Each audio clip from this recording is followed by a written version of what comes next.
দাম চাইছি 200 টাকা বস্তা, দাম বলতেছে হলে 100 টাকা বস্তা। বস্তা চুক্তি 1 মণ 50 কেজি, 1 মণ 45 কেজি এরকম আছে বস্তা।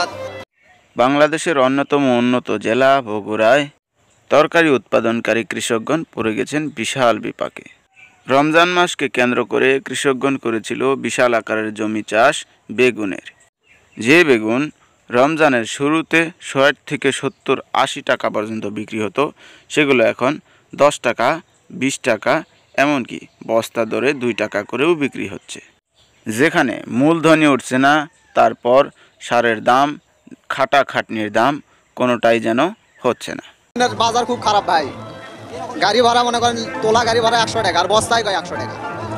খাটনি তো পাও, আর সার খরচ আর ওষুধ খরচ সব চাইতে যত কীটনাশক আছে এতে খরচ হয় বেশি। কৃষি পরিদর্শন মন্ত্রণালয়ের অনুমান যে রমজান মাসকে কেন্দ্র করে ব্যবসায়ীগণ নিজ জেলার বাইরেও অন্য জেলার থেকেও আমদানি করেছে বেগুনকে। তাই স্থানীয় কৃষকগণ সমস্যায় ভুগছে। অন্য দিক থেকে কৃষকগণের মাঝে সুখের ছায়া পড়লেও ক্রেতাগণের মুখে একটু হাসি। খুবই অল্প মূল্যে বাগুন কিনতে পেরে ক্রেতাগণ খুবই খুশি। এরকম দাম একটু যদি অন্য সবজির দাম কম থাকে তাহলে আমাদের জন্য একটু স্বস্তিমূলক হয় আর কি। সবজির ভিতরে বেগুনটা এখন সবচেয়ে দাম কম, 10 টাকা কেজি, আর সবগুলোর মোটামুটি দাম বেশি। 1 কেজি বেগুন কিনলাম 10 টাকা দিয়ে।